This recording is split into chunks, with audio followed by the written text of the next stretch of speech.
Good morning, class 8th.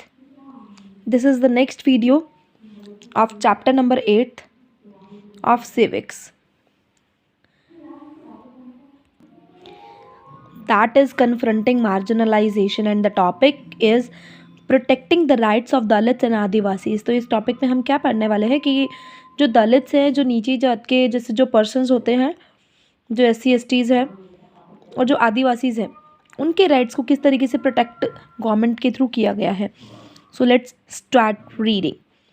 So in addition to policies, our country also has specific laws that guard against the discrimination and exploitation of marginalized communities.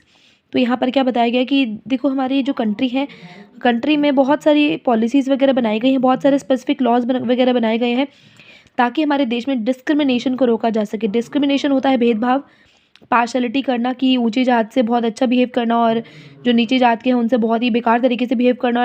और इनका ये जो marginalised communities हैं, जैसे minorities हैं, जैसे SC STs हैं, जैसे और भी बहुत नीची जात के पर्सन्स होते हैं, उनके साथ कोई भी एक्सप्लॉयटेशन नहीं होना चाहिए.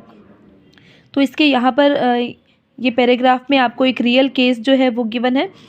सो ये टॉपिक क्योंकि हम जूम क्लास में भी डिस्कस कर चुके हैं, तो दैट्स वाई मैं अभी यहाँ इसकी स्टोरी ही सीधा सुनाने वाली हूँ ताकि ये टॉपिक अगर किसी बच्चे का रह गया है तो वो यहाँ से कवर अप कर सकते हैं. तो यहाँ पर क्या है, जखमलपुर के एक गांव में एक बहुत बड़ा ही फेस्टिवल है और जो कि 5 सालों में एक बार होता है. और यहाँ के जो लोकल जैसे जो कहते हैं जो भगवान जी हैं वो बहुत खुश हो जाते हैं इस उत्सव पर. और आसपास के 20 गांव के जो पुजारी वगैरह हैं वो यहाँ पर इकट्ठे होते हैं 5 दिन के इस कार्यक्रम या फिर कह सकते हैं त्यौहार के लिए. और ये सेरेमनी जो है सभी दलित मेंबर, जो दलित कम्युनिटी जो है उनके मेंबर्स भी यहाँ पर शामिल होते हैं. पर उनका रोल क्या होता है वो सुनकर आप हैरान हो जाएंगे. उनका रोल यहाँ पर होता है कि वो जितने भी पुजारी यहाँ पर आते हैं उन सभी के पैर धोते हैं, ठीक है. और दलित कम्युनिटी का जो मेंबर है, जैसे देखा जाए तो जो उनका मुखिया है वो उन सभी के पैर धोता है.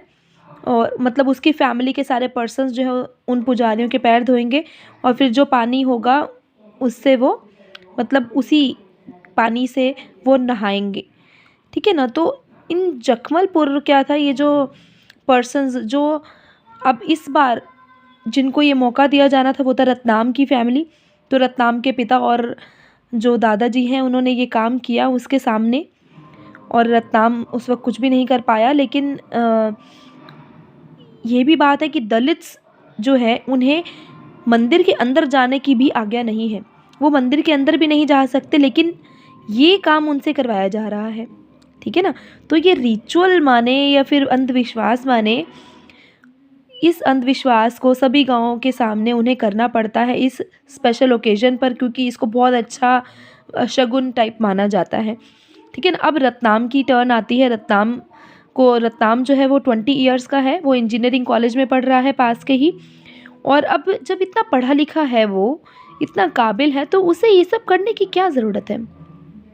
तो वो क्या करता है, रत्नाम ये काम करने से मना कर देता है कि मैं ये रिवाज नहीं मानूंगा, मैं ऐसा नहीं करूँगा. वो क्या कहता है कि रत्नाम कहते हैं कि मुझे इन सब में विश्वास नहीं है. और उसके फैमिली मेम्बर जो है उसे फोर्स भी करते हैं कि तुम इस रिचुअल को करो क्योंकि हम दलित हैं और हमें ये करना ही होगा. लेकिन रत्नाम जो है रिफ्यूज़ कर देता है बहुत गुस्से में आकर कि मतलब जो पावरफुल कास्ट वाले जो पर्सन्स हैं या फिर जो अदर फैमिलीज़ हैं उसी की कम्युनिटी की, वो कहते हैं कि तुम करो, ये काम तुम्हें करना ही होगा. लेकिन रत्नाम जो है रिफ्यूज़ कर देते हैं और बहुत गुस्सा हो जाते हैं. और जो पावरफुल कास्ट वाले जो पर्सन्स हैं वो शॉक्ड रह जाते हैं कि एक जवान सा लड़का, एक छोटा सा लड़का इतने गट्स रखता है कि वो इन सब कामों के लिए मना कैसे कर सकता है. अब वो क्या बिलीव करने लग जाते हैं कि ये सब इसलिए हो रहा है कि रत्नाम पढ़ा लिखा है और उसकी एजुकेशन ही है जो उसे ये इमेजिन करना या उसे अलाउ करना सिखा रही है कि वो किस तरीके से लोगों के बीच में कंपैरिजन कर सकता है कि क्या सही है क्या गलत है, कौन लोग सही कर रहे हैं कौन लोग गलत कर रहे हैं. अब जो रत्नाम की अपनी फैमिली के जो पर्सन्स हैं बहुत डर जाते हैं वो.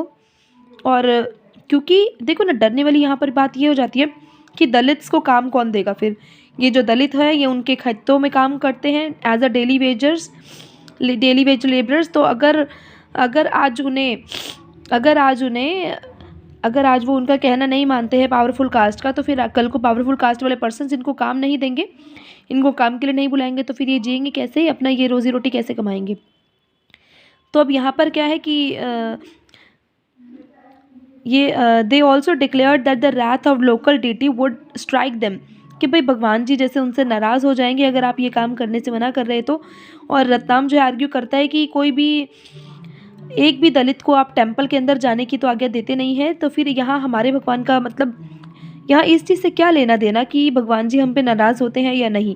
जब आप हमें अंदर जाने ही नहीं देते हैं तो फिर अब यहाँ पर हम क्या कर सकते हैं फिर। अब जो पावरफुल कास्ट वाले पर्सन्स हैं वो क्या सोच लेते हैं कि रत्नाम को एक लेसन हमें सिखाना ही होगा। अब वो क्या करते हैं कि उसकी जो कम्युनिटी है वो उसको ऑर्डर कर देती है कि उसको और उसकी फैमिली को बहिष्कासित कर दिया जाए, कोई भी उनसे बात ना करे।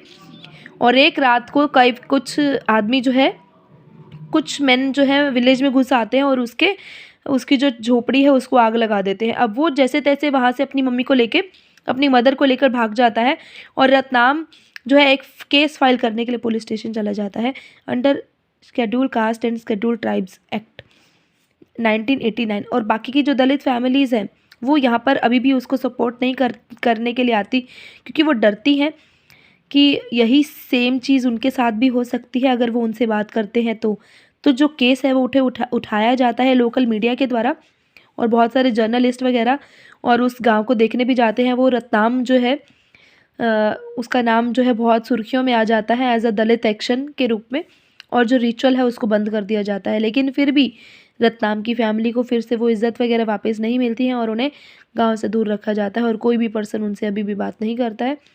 और जो पावरफुल कास्ट वाले पर्सन हैं उन्होंने अभी भी उन्हें बहिष्कासित ही किया हुआ है गांव से। तो यहाँ पर ये क्या है कि अब ये दलित और आदिवासी इसके साथ क्या क्या होता आ रहा है वो है। अब आगे क्या है, हमने ये पढ़ना है कि एक्ट में किस तरीके से जो हमारे गवर्नमेंट के द्वारा इन लोगों के लिए क्या क्या प्रोटेक्शन के लिए काम किए गए हैं।